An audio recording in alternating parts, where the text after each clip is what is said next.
Hey everybody, you want to take your seats right now? Bruce Schneier. All right, we're running about 45 minutes late, so there's not much time for mingling.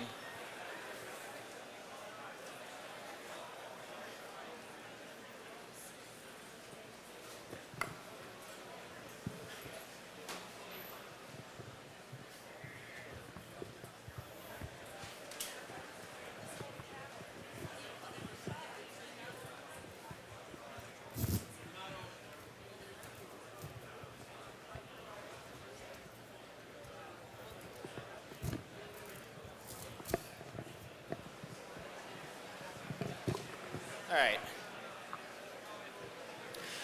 Hello, I'm Bruce Schneier. I'm going to spend about an hour talking about cryptography and how it relates to security and how it affects us. I'm not going to do any math and very little technology. I'm going to spend a lot of time talking about the social issues and the real problems. Often, the promise of cryptography are things like triple DES and MD4, and the reality is more like the stuff you just saw about Microsoft. And I want to talk a lot about that relationship because that's really what matters. That's the boring title for the boring types. I'll have a PostScript version of this available for if anyone who sends me email. So if anyone wants copies of the overheads, there's more in what I send you than I'll do here, since I'll just try to limit this. So my email address is pretty easy to remember.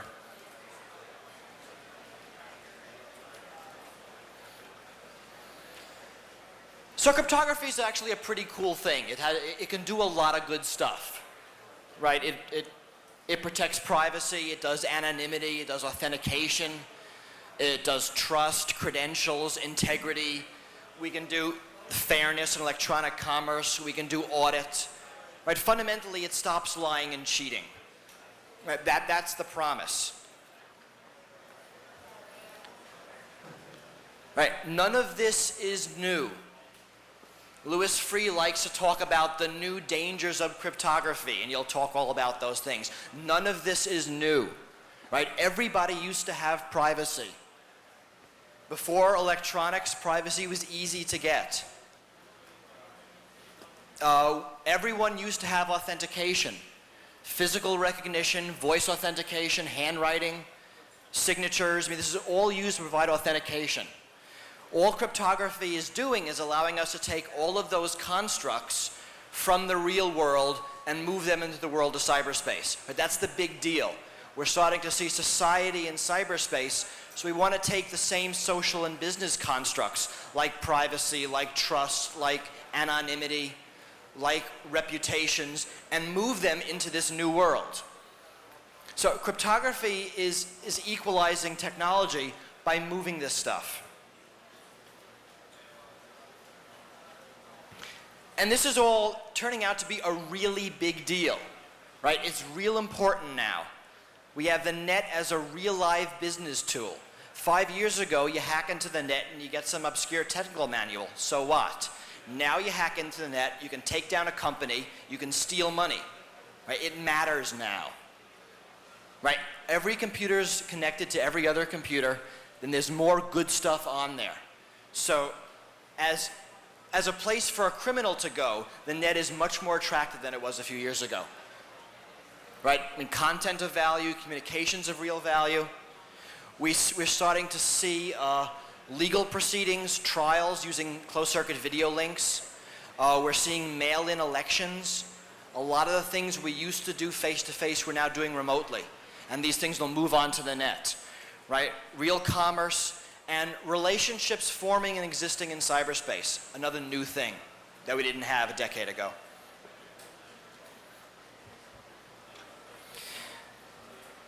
Unfortunately, most of the security products out there really aren't secure at all.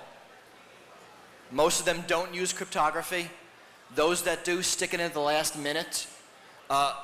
Those that don't hire real cryptographic engineers and do the kind of thing that Microsoft did. And I could walk in and fix that problem with a couple of XORs here and there. It's not a complicated issue to solve. So companies continue to get it wrong again and again. The products out there are usually pretty bad. They're not flexible. They're hard to use. They're buggy. The solutions often don't scale.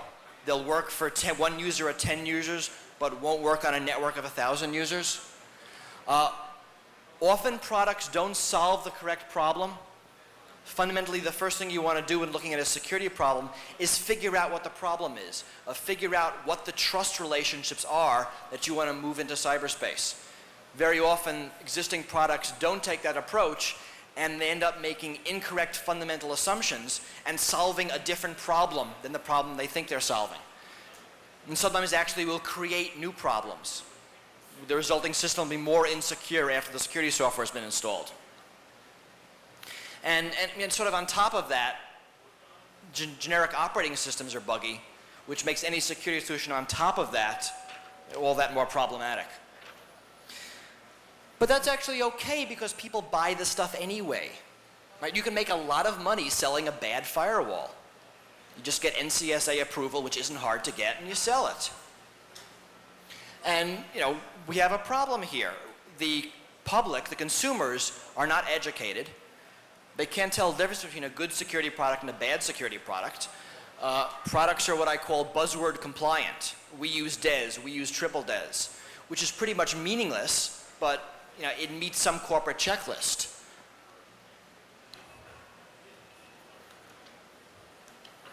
And unfortunately, in the near term, I see this getting worse. Right? More and more stuff is going online. The important stuff is electronic. 10 years ago, the electronic stuff was unimportant, and the important stuff was handled manually. That's being swapped. Right? Financial processing, medical information. There's been a number of good newspaper articles on dangers of medical privacy. Judicial and law databases, companies that are depending very heavily on networks, not just to do business efficiently, but to do business at all. And the newer technologies end up being less secure. Right? The newer stuff is different. We're not sure how it works. We don't understand the security properties. And we push them to market.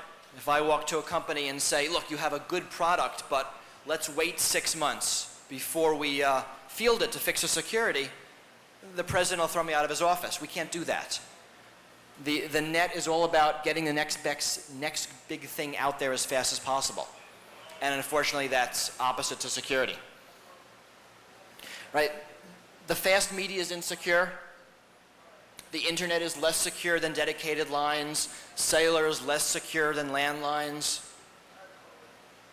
Right? Doing things automatically is less secure than manually. So we're seeing a lot of these new things, and we're seeing stuff diversifying. So if you want to attack a communications link, it might be going over 5 different physical media. So you could attack it at the weakest point. Right? Similar to what we saw with the NT hash and the landman hash. They're both being used, we can attack the weakest one. So even if we fix a piece, we have to fix the weakest piece to make a difference.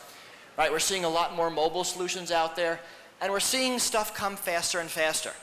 And security is really against the philosophy of the net, and it slows down progress. Kind of like this wand.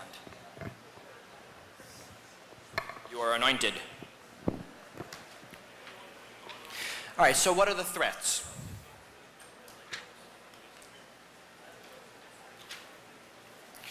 All right, to a first approximation, the threats against digital systems are the same threats against their analog analogs. Right, criminals will attack systems for financial gain. There will be privacy violations against systems for various reasons. Right? This is no big deal. This is nothing new. So when we're looking at what are the risks, what are the dangers, you look at existing systems, you look at previous systems. You try to see where criminals have exploited problems for financial gain. Now, unfortunately, there are 3 characteristics of cyberspace that make attacks much worse. And the first one is automation. Right? Nobody would care if I figured out a way to counterfeit nickels. I mean, it fundamentally doesn't matter. I can't make enough nickels to make a difference. Right? The Iranians have some really impressive printing presses making $100 bills.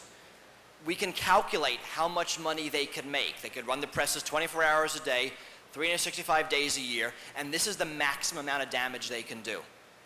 You know, so we know what that is. Now on the net, because I can automate my attack, if I can counterfeit nickels, I might be able to make $1 million overnight or in a week. So attacks that flew below the radar suddenly become important. The maybe 20-year-old attack of skimming the fractions of pennies from people's interest accounts is a nice example of this. That attack wouldn't be possible without automation. And the same thing about the marginal probability of success. If I found a way to pick someone's pocket that would work 1 in a million times, that wouldn't be very useful. But if I can automate it and put it out on the net, I could get 7 successes in a day. The second problem is action at a distance. I mean, all of our laws are really based on proximity. So an attacker getting in front of somebody and committing some crime. On the net, it's very hard to establish jurisdiction. It's very hard to track where somebody's coming from. If you're a reasonably well-funded criminal, you could pick a jurisdiction with a lousy police force and launch your attacks from there. Really, on the net, for a lot of attacks, the legal system is only as good as the weakest legal system on the net. And I would expect to see jurisdiction shopping, where people would pick jurisdictions to launch their attacks from. Now, the third big problem is the speed in which attacks propagate. You could look at a lot of attacks against systems and realize there's a limit to the damage they can do. You look at attacks against pay TV, buying and selling set-top boxes, getting free television. If someone works in their basement for a week and makes himself a little box to stick in his television and gets free TV, I mean, that's great. He deserves it. Let him have it. Murdoch doesn't care. It doesn't affect his revenue. Because fundamentally, only very few people could do that. If someone goes out and tries to sell these boxes, he'll be captured by conventional criminal techniques. We know how to deal with dealers. But on the net, it's all software. If someone comes out with a software program that would break a credit card protocol, post it on the net, you could have 100,000 people using it overnight. Physical attacks by their nature level off in how much damage they can do. Software-only attacks can blow up exponentially. You can destroy systems very quickly. And sort of historically, if you look at especially commerce systems, they've been very reactive. A type of fraud happens and they figure out a way to fix it, and in a few months they solve it, or a couple of years, and they eat their losses until then. That only works with physical attacks. With net attacks that are software only, that can explode exponentially, you can't be reactive anymore. You just don't have the time.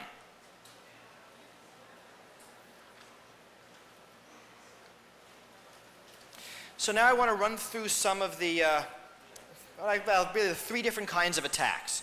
This is the one I've been talking about pretty much for now. It's a criminal attack. It's real easy. How can I make money by attacking this system? And it's all the things you'd expect it to be. It's forgery, misrepresentation, replay, repudiation. I guess counterfeiting is forgery. Generally, these attacks are opportunistic. Often it's insiders. Usually they use the minimum necessary resources. They'll focus on low-tech flaws. They usually won't attack things like the cryptography. They're more likely to steal a stack of cards and attack it that way, or guess lousy passwords or bribe somebody. It'll focus on the weak systems. So the joke about not having to outrun the bear, only having to outrun your friends works here. Right? If your system is better than the next one, it's likely to be avoided by criminals.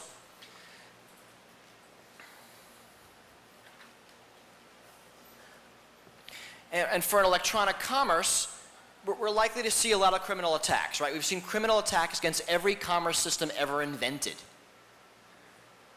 And you know, I list a few there, from weighted scales to shaving coinage to forging stock certificates, right? And electronic commerce will be the same. As soon as the money is there, criminals will be there. And it'll be lone criminals up to organized crime. I know Ira's going to give a talk tonight talking about how some crime syndicates are using hacker tools. And this is going to continue.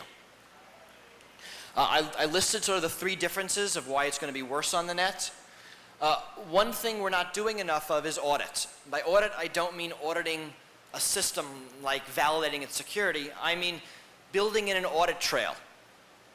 We don't prevent crime in this country. It's sort of a myth. If someone wanted to kill you, they would just kill you. What we do is we detect crime after the fact, right? You're lying there bleeding. We try to build a body of evidence that can be used to convince a neutral third party, judge and jury, of the perpetrator's guilt, and then punish the perpetrator, and then we kind of assume there's some back channel which will prevent further crime. So given that, it makes a lot of sense when we build these commerce systems to put in very strong audit capability to be able to detect crime and to build a body of evidence. Right, I know there are commerce systems where they can figure out who did the fraud, but they can't bring the evidence into a public courtroom because by doing so, they'll compromise further security. I mean, that's not very good. There's a new kind of fraud. Well, it's not really new, but it's going to get a lot worse, is identity theft. Right? As more of this stuff goes online, as our online identity becomes more important, stealing our online identity will become more valuable. And I mean, you could read Privacy Times and get a lot of great war stories of people who have had their identity stolen, have credit cards issued in their name. And this is going to become worse. Right? We've spent a bunch of years in the fiction that mother's maiden name is good enough. And really that fiction is over and there's nothing good to replace it yet.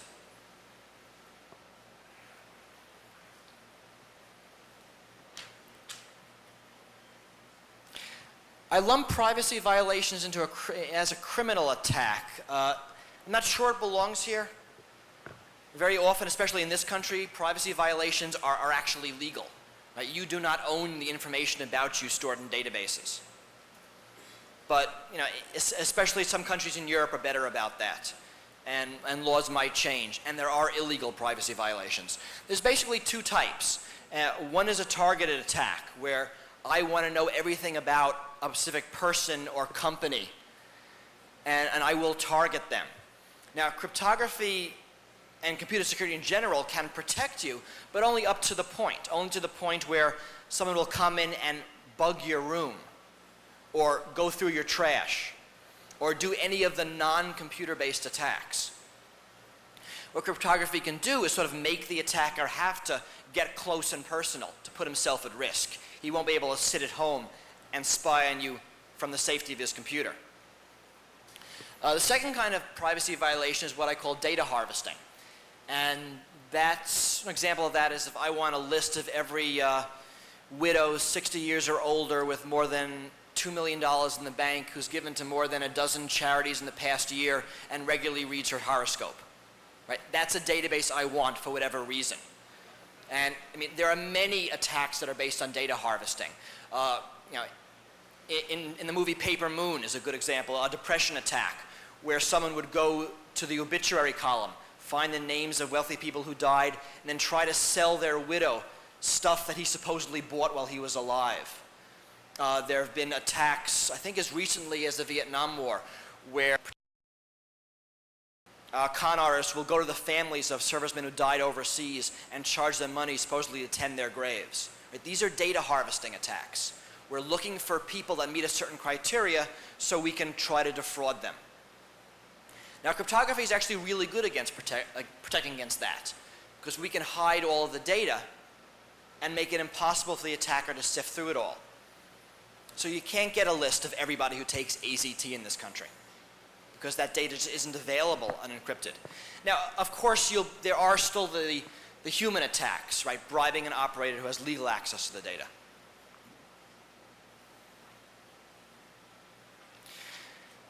Okay, the second kind of attack, and this is fundamentally different than a criminal attack, is what I call a publicity attack.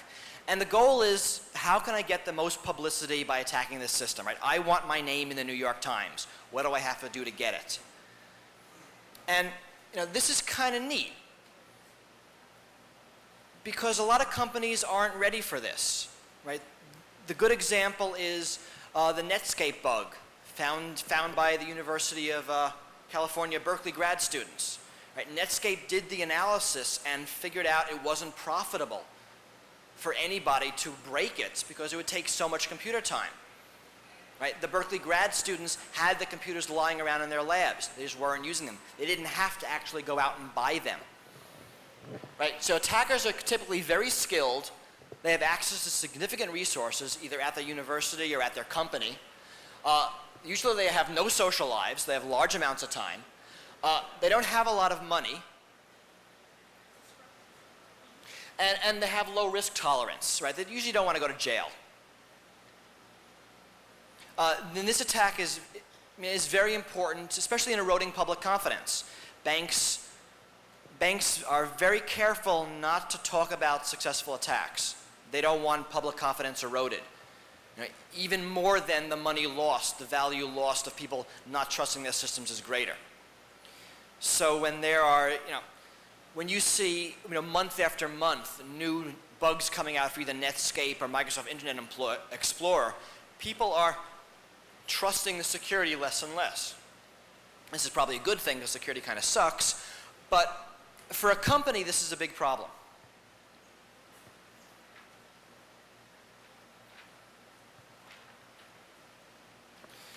All right, the third sort of attack is the legal attack, and this is kind of like a publicity attack with a budget. And the question is, how can I discredit this system to get my client off? Right? Someone is being accused of fraud or crime, and there is some evidence from this computer security system, and one of you guys is hired as an expert witness by the defense to insult the system in front of the jury. Now it's kind of neat because you don't have to actually find a flaw. You don't have to actually demonstrate a successful attack. All you need to do is diss the system enough that the jury doesn't believe it anymore, which is a lot easier. And in cases that might be multi-million-dollar settlements, some of the industrial espionage cases we're seeing, this could be a really big deal. You have the benefit of discovery. You want the system specs, have the attorney demand them from the other side. So you'll be able to get all the details you need. The NSA wrestled with this when they were prosecuting John Walker. The question was whether they should openly discuss their cryptography boxes, how they worked, what they did, what Walker actually did by compromising the keys, whether they should discuss this in a public forum or whether they should keep quiet about it. They eventually decided that disclosing information was worth the good PR of putting Walker in jail. But 20 years ago it was different. When there were successful attacks against NSA equipment, it was all hushed up. When Chicago Tribune published information about the Battle of Midway that strongly implied that we broke the Japanese codes, the government was really pissed at the newspaper and indicted them under the Espionage Act and eventually decided not to prosecute because the damage from prosecution, from a public prosecution, would have been even worse.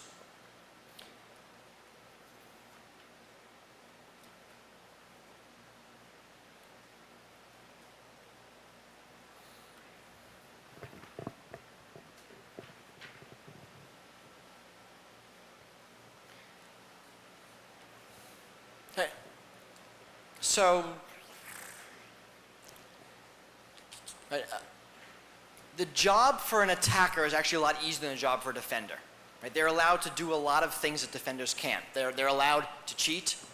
They're allowed to invent new mathematics. They're allowed to invent new science to attack the system. They're allowed to wait a few generations for technology to catch up.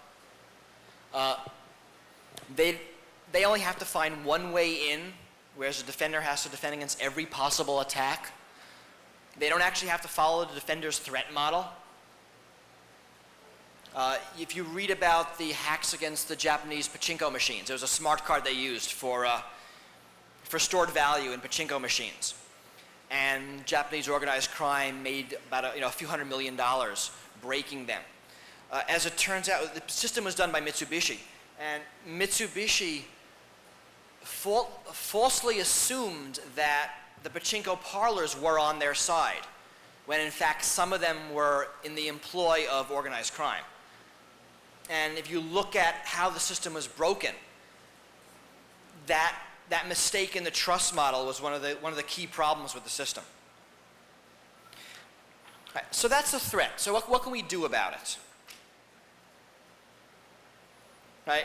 I don't have to go through any of this. We all know what cryptography can do. We have encryption, hash functions, public key, digital signature schemes. Right, we can use it to do all these cool things: privacy, commerce, authentication, non-repudiation, email security.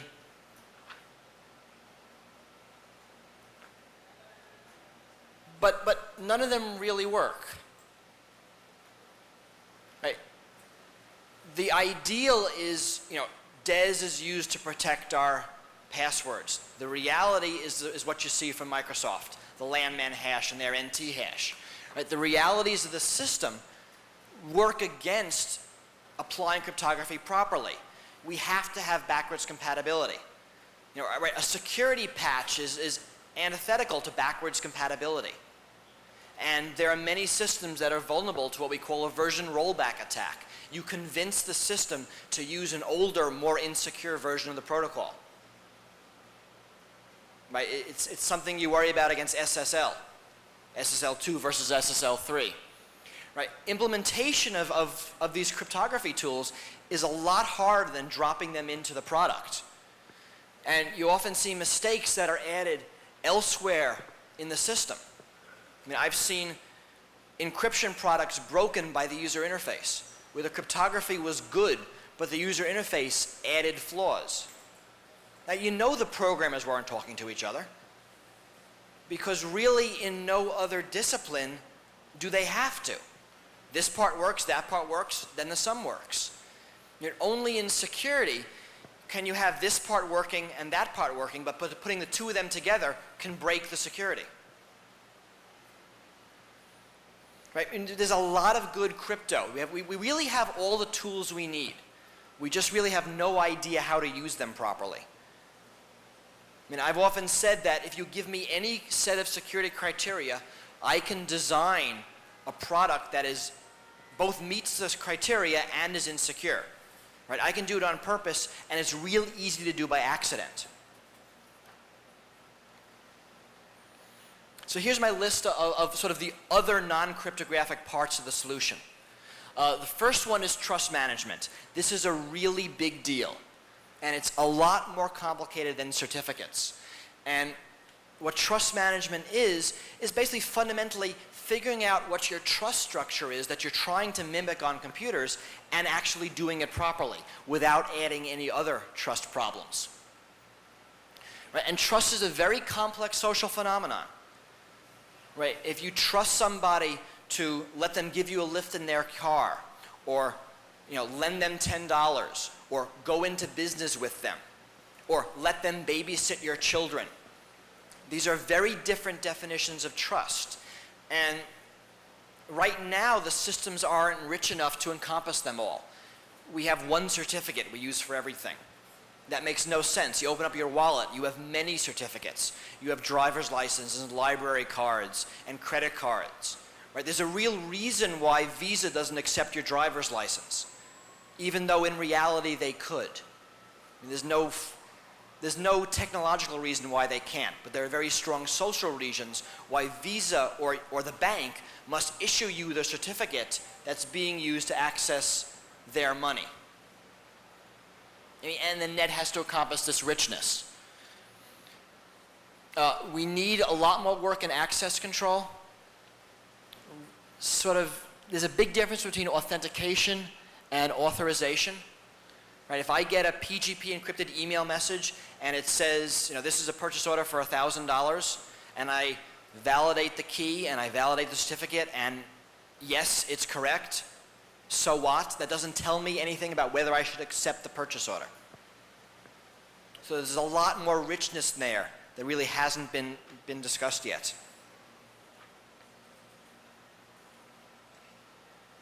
The whole notion of dealing with the human-computer problem. Right? I used to say I could do, if you get it to me in bits, I can secure it. That's easy. It's very hard to move from people to bits. Right? That's the whole problem with passwords. Passwords have to be remembered by people, so they're often lousy when they turn into bits. So it's very hard to move between a person and the computer. Right? When I physically sign something, I take my pen and write it on a piece of paper. When I digitally sign something, I type PGP-S file name. Right? I need to be able to convince a jury that when you typed PGP-S file name, that you knew what you were doing, that you actually were signing the document. And that's a very hard conceptual leap. And this is separate from the whole human-computer interaction problem of making the security work with people. Right? People don't want to see security, so it tends to be pushed down in the IP stack. We as security professionals try to push it up because it's more secure the closer it gets to the user. But if we push it up, we expect our users to make real security decisions. So you're expecting your user, when he's browsing the web and he pulls up a screen that says, a website that says, click here for the dancing pigs. And he clicks and a warning comes up and says, this is a dangerous Java app and it might trash your system. The user's going to pick dancing pigs over security every time. He's not going to notice the security problem. Users can't make intelligent security decisions, and yet we expect them to.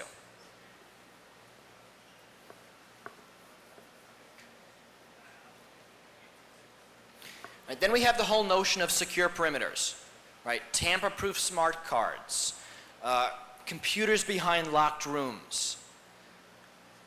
As a cryptographer, a lot of my problems are made easier if I can assume tamper-proof hardware. I mean, it's a really good crutch. And everything I've learned about tamper resistance, you speak to anybody who works in, talk to people who work at Sandia. They have a big tamper resistance lab. It's basically impossible. It just doesn't work. You can't have it. And we're building a lot of systems that are assuming tamper resistance, that assume a secure perimeter.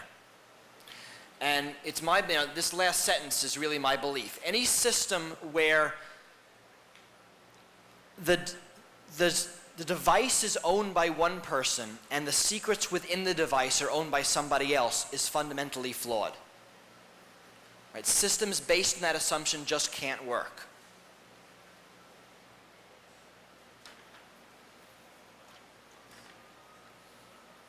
There's the whole key escrow, government access to your key problem.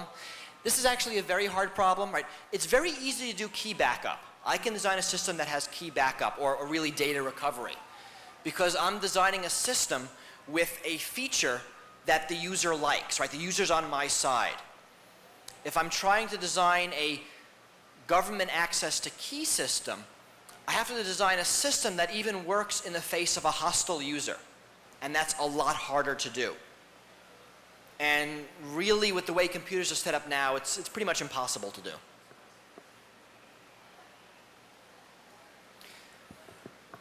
The most powerful security tool we have is relationships. I mean, you can look at a lot of systems out there that are really pretty mediocre and survive because they're based on relationships. Now, credit cards are a great example. There are a lot of ways to attack credit cards, but credit card companies rely on the fact that they've got your name and address. They know who you are. If you call up and you dispute a transaction, they'll say, don't worry about it. We'll take it off your bill. You do that 4 times, 5 times, they'll kick you out of the system. We don't want your business. So, for them it is cheaper to rely on the relationship than it is to investigate whatever the fraud is in a lot of cases. The upshot about this is that I don't really believe there's much future in anonymous commerce systems. I think the liabilities are much greater, and there's no real reason for an institution to accept those liabilities, because systems based on relationships are much easier to police. And finally, there's the testing problem. And this is really a big deal, right? Flaws in systems can be anywhere. They can be in the threat model, the design, the implementation, the interface. You could have insecure interactions. These flaws are very common, and they're invisible. Right? If I was building a word processor and I want to know if it printed, I would just test the print function. And if it worked, I would know it would print properly.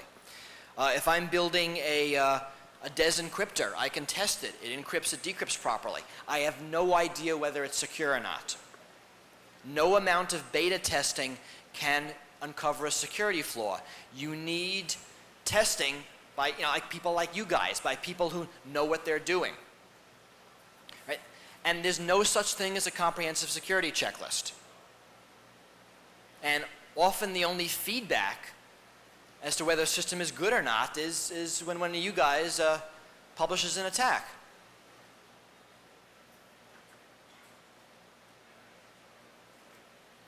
So I often get systems to examine, and the problem is it's real easy to test for any given weakness.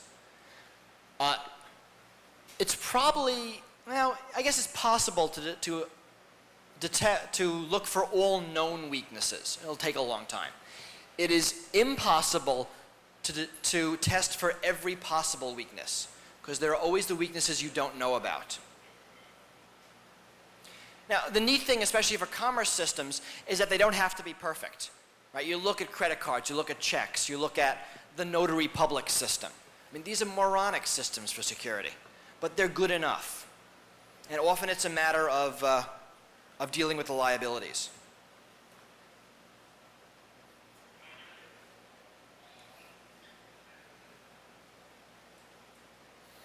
All right, a couple of slides on sort of the needs for cryptography and security.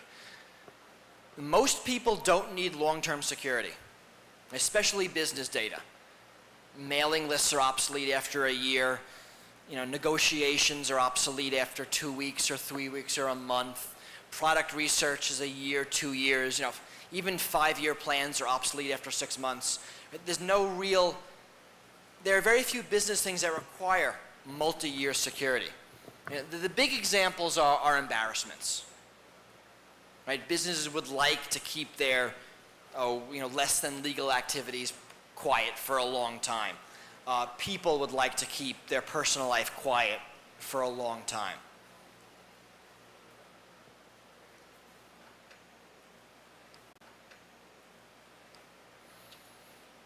Right? There are needs for strong authentication.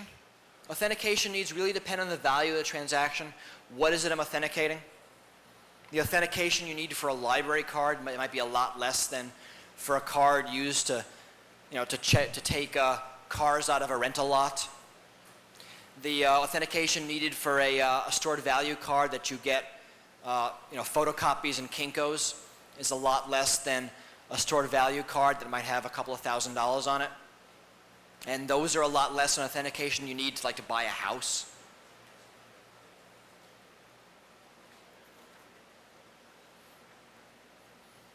Okay, a little bit about the future. So here are the things I think we should watch, or at least root for, in terms of security. The first one is tamper resistance. I would love it if we would have real tamper resistance. It'll really make my job easier. So work on it. I'd love it if we had good biometrics. Right now, biometrics is being touted as a solution to a lot of problems. It really isn't. Yes, a fingerprint is a good token that people carry around with them all the time, but it's too easy to steal. And once you steal it, it's impossible to update.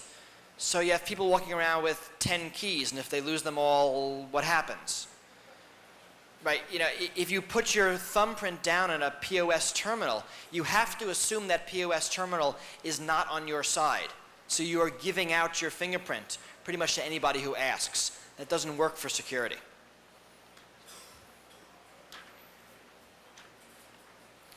Now, we're starting to see some real good work in trust management. The SDSI, the SPKI initiatives are worth looking at, dealing with how trust is given, how it's transferred, how to store trust, how to use it, how to revoke trust, which is a very hard thing to do on computers. Right? We need to watch the internet standards. I root for some of them. I don't have high hopes for others. I'd like to see some real good work in HumanComputer Interface, ways to make computer security work for people, to be embedded in what they do so it's easy. So, you know, looking at the way PGP works with Eudora now, it's really nice to see a good user interface where it's easy to encrypt a message, where it's, you know, it's harder not to encrypt than it is to encrypt it. I mean, that's when you know you've won. You know, keep watching a legal infrastructure. Fundamentally, we have to assume that the tech can't do everything. I think I said in applied cryptography that we need to protect ourselves not with laws but with mathematics. I mean, that sounds good, but it's actually pretty naive. We can't protect ourselves with mathematics because we don't work in the world of mathematics. We work in the world of computers and people and interactions. So the math is over here, right? The math is perfect. The computers are mediocre, the networks are lousy, and the people are just awful. So I need a legal system to deal with the fraud and the attacks that are inevitable against any complex system.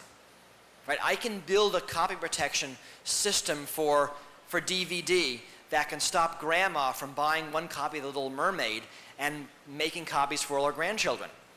I can't build a system that'll stop the Taiwanese hackers from pirating them. I need a legal system to stop those attacks. And you know, we're seeing some stuff. We're seeing some digital signature acts which are trying to give digital signatures the force of law. Some of them are pretty silly, some of them are better. If you want to know how this will shake out, it's worth reading history of the typewriter and when the typewriter was first used for contracts and what a typewritten contract meant versus a handwritten contract. And there's like good 20 years of case laws that was sorted out.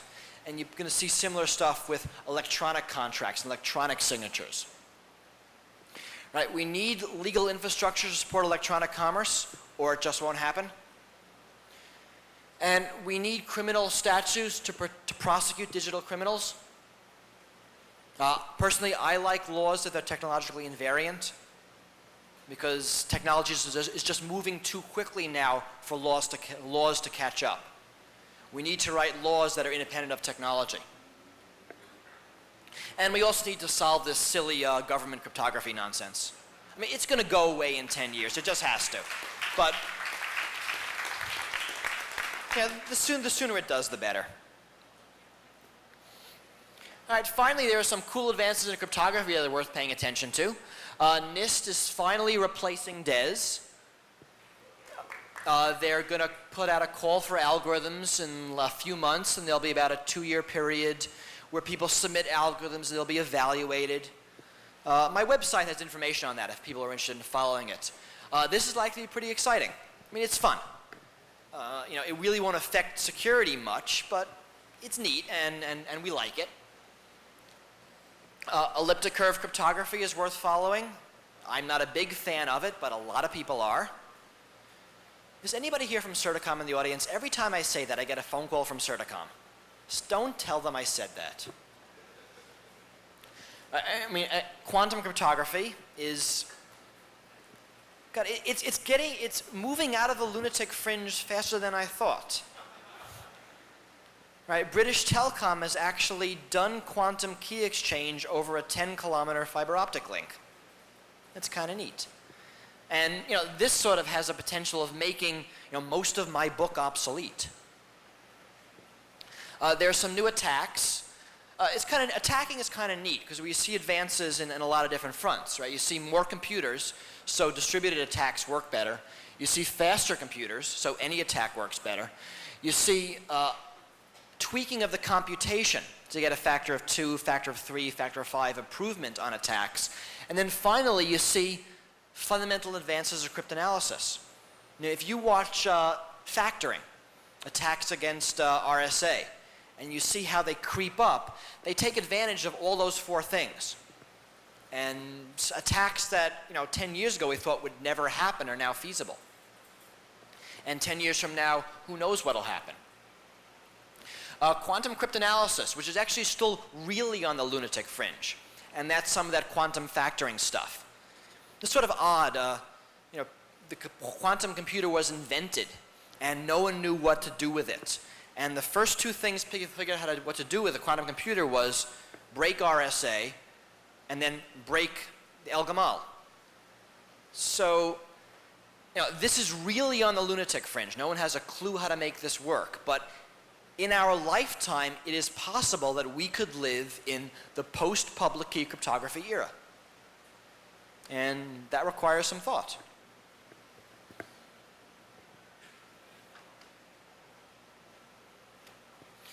So a couple of conclusions. Right, the problem with bad cryptography is it looks exactly the same as good cryptography. Both a bad product and a good product will say, we use triple DES.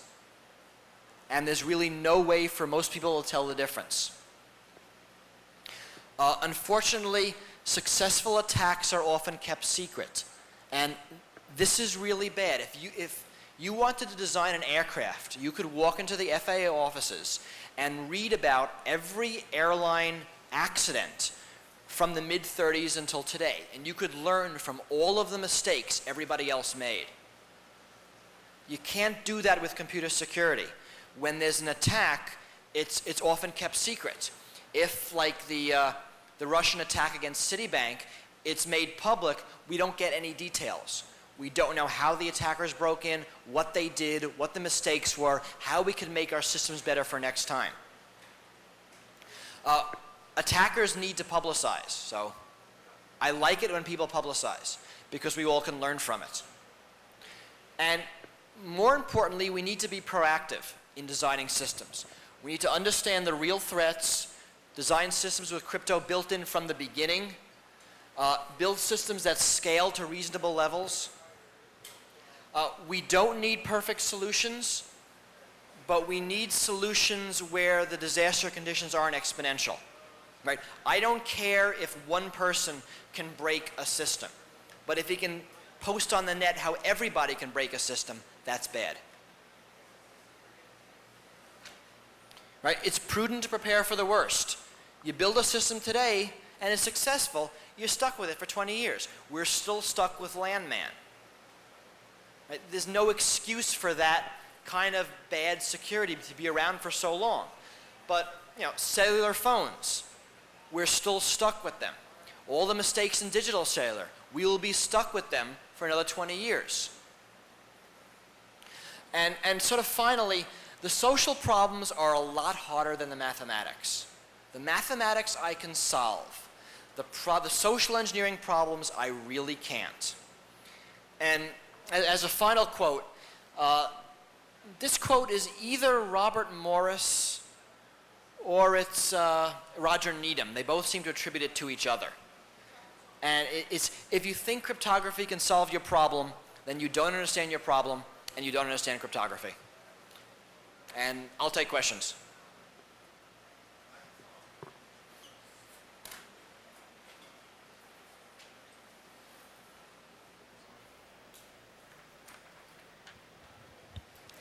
Yeah, I just wanted to find... Oh, wait, let me put this up again.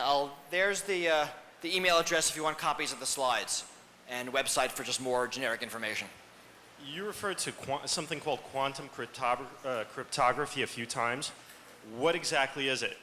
I'll give a couple of sentences on quantum cryptography. Basically, quantum mechanics is kind of neat because I can tell physically if somebody tampers with my communication channel. One of the fundamental precepts of quantum mechanics is if you observe a particle, you disturb it.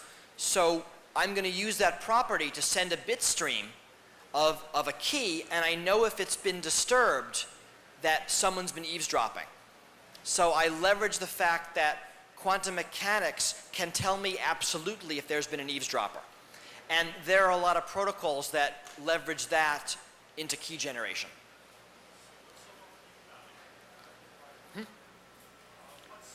question is what's neat about it. What's neat about it is unlike any other system, it's not based on any mathematical assumptions.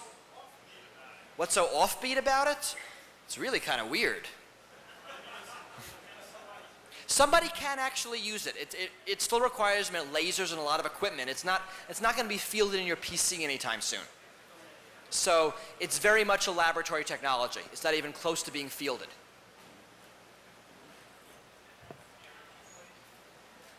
I have a question regarding, well, first, just I wanted to state that I'm really amazed by the fact that I guess maybe even 2 years ago you couldn't find applied cryptography in a bookstore anywhere, and now it's all over the place, which I think is a great thing for the people who are trying to learn and a great thing for the people who want to protect themselves. And after having read it, I want to say that I think publishing of that book is a great boon for anybody who's concerned with security.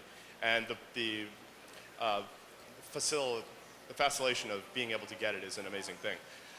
My question is, I am led to understand, well, it's not a word, but I made it up.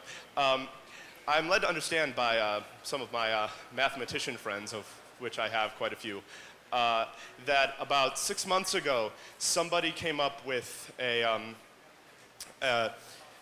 approximate solution to TSP in log n time. And it's an approximation. But apparently the point is that they tried to implement it, and he was such a bad writer, and it's such a badly written paper and such a complicated theory that nobody was able to really extract anything from it.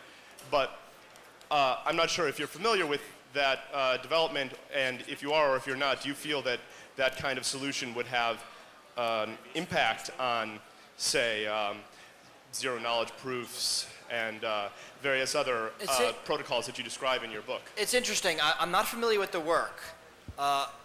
It could have a serious effect. Sort of one of the odd things you learn when you start doing cryptography is that things affect your security from weird angles. So stuff that doesn't seem like it's important ends up being important. Stuff that looks really important ends up not. I'd be interested in seeing the work. And yeah, the answer to these questions is always maybe, or at least it depends. Is it true that Utah passed a law that makes PGP signatures legally binding? Who did? Utah? No, Utah is one of the probably about 13 states that have passed something called the Digital Signature Act, which is an attempt to give digital signatures some legal standing. PGP is actually not mentioned, and in fact X509 is mentioned in the Utah statute. Most of the other statutes are following the guidelines by, I think it's the ABA, and they're trying to be technologically neutral. Right now, no. Just normal digital signatures are not legally binding, but there are protocols you can go through to make them legally binding. So if you're a company that wants to accept digital purchase orders, you and your customers would go through a paper protocol that would say, look, we agree that we're going to use these digital signatures. This is all in flux, and I'll assume that in the next 5 years we'll be seeing a lot more digital signatures in real courtrooms. Yes, Bruce, I've been dying to know your opinion of PGP 5.0, in particular any significant weaknesses in the LGML. So questions about PGP 5.0, and luckily I can duck it by saying I don't have one yet. Okay, more generically then, in the real world, is the Diffie-Hellman LGML key more secure than an old RSA key? Now, to a first approximation, all the public key algorithms are basically the same. It's a question of what key lengths are equivalent. Diffie-Hellman El-Gamal is really the same as RSA. One is not more secure than the other.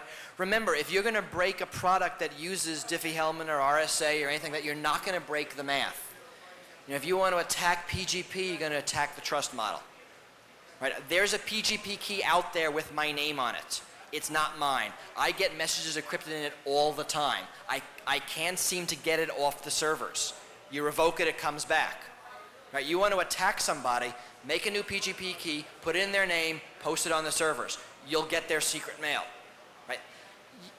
You're not going to attack the mathematics. The mathematics is fine. You're going to attack the trust model.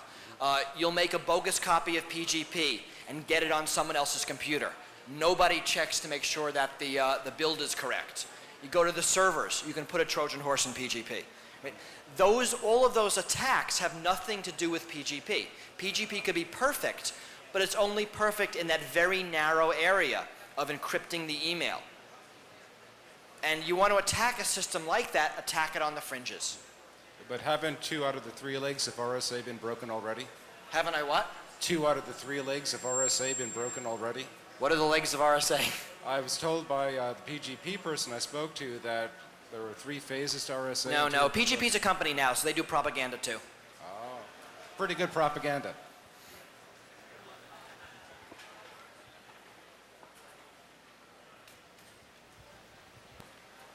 Okay, this has something to do with what he just said. I know that it's certain key lengths of the RSA algorithm have been cracked. What is the current state of the security of PGP, assuming that the complete trust model is I think PGP is up to like 2,000-bit keys. I mean, 4,000. See? Yeah. I mean, they're breaking in the 300 and change digits now, and probably 512 will be the next one to. I'm sorry, bits, and 512 will be the next one to fall. so mathematically it's Mathematically, PGP is fine. Nobody will break the PGP mathematics, probably. I mean, you'll attack something else. Is the code perfect? I don't know. It's been looked at by a lot of people. Right? Public code is almost by definition safer than private code. More people get to look at it. PGP's been a big target. A lot of hackers, a lot of crypto people have studied it. So you have a better sense of relief that they haven't found anything. No, I mean, I wouldn't worry about the math. People who look at key lengths are really missing the point. I get very frustrated at companies that talk to me about key length, like that's the only measure of security. I mean, key length is used because it's easy to measure, it's easy to quote, it looks good in a press release, it looks good in a news article. Key length is how good the lock on your front door is, right? I don't know if you know how your front door lock works. There are 5 pins, and each pin has 10 positions. So you have a key length of 10,000. And if someone went to you and said, okay, here's a better front door lock, it has 7 pins with 12 positions each. You can install it, but it doesn't make you any more secure. It does nothing about your windows. There's nothing about kicking down your door. There are a bunch of art thieves in California that would take a chainsaw and cut through their target's wall to get into the house. Right? That's a beautiful attack that just ignores the threat model. Not even an alarm system noticed that. Right? Brute forcing the key is not the attack people are going to do. I think I'll take these 2 questions and then get off the stage since it's probably about time. My question is, with the recent brute force of DES, do you think that DES, the usable lifetime of DES is over, or do you think there's some space for session crypto or other kind of short life technologies? Again, this can't look just at the key length. For some applications, DES was never secure. For some applications, the usable lifetime of DES was over 5 years ago. If I'm going to change my key every packet, DES is probably good enough. If I don't have the very high value stuff I'm securing, DES is probably good enough. Right? If I have a smart card that's used to buy candy out of a vending machine, DES will work. So it depends, it's not just the key length. It really is the application. What it's being used for, who the adversaries are, what the value of the data is, how long the data has to be secure. I can take pretty much any algorithm and make it secure by using it in a certain way. Right? If I change my DES key often enough, I can make it so you can't brute force a message. Right? You do PGP, you have a separate DES key for each 8 bytes of the message, and you do it that way. I mean, you're done. That works just fine. Really, the nice thing about the breaking is it was a good public example of why DES is vulnerable that we didn't have before. Right. Well, I guess my real question is, if you have an application where you need long-term security, or I don't recommend DES anymore for any applications. I mean, there's no real reason.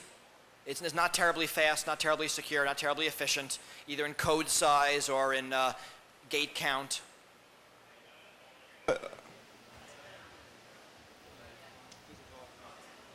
what algorithm would you recommend for AES? IDEA or? No, AES is going to require a larger block size. There'll be a bunch of things. It's never as simple as one algorithm. My hope is that AES will be a family of algorithms. Something I'll learn in designing things is always something has to be optimized. Someone wants low gate count, someone wants low latency, someone wants fast encryption, raw encryption speed in software, someone has hardware and wants efficiency in hardware. One thing isn't enough. And this will be the last question. Given that you think the math is good enough and that emphasis should be placed on trust models and user interface, for person-to-person communication, do you have a favored trust model or user interface improvement that you'd like to suggest? Something like a web of trust versus a central hierarchical trust? Well, person-to-person communication is really the easiest. So, we can do that. I mean, one way to look at computer security is computer security sort of perverts the natural trust model of a system. Right? The natural order of a computer is everybody can look at everything. So the more I change that, the harder it is to do. So to make it so one person can look at everything, that's not that hard. I can encrypt everything with a password. To make it so that the sender and the receiver can look at everything, that's a little bit harder. To segment it so that multiple people can look at their own pieces, that's a little harder. To make a system so that the sender and the receiver can look at something and the government can if they have a warrant, but they can't if they don't, and the system works even in the face of denial of service, that's even harder. So when I'm looking at trust models and usability, I'm usually not looking at point-to-point. Point-to-point's easy. I'm looking at the real systems, looking at commerce systems, where there are customers and merchants and point-of-sale terminals and banks and clearinghouses and insurance companies insuring it all. We have many different players, each with their own agenda. Those are the hard problems.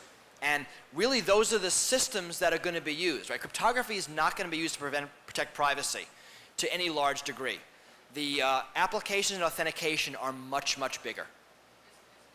And thanks for listening. I think go eat dinner now or something. And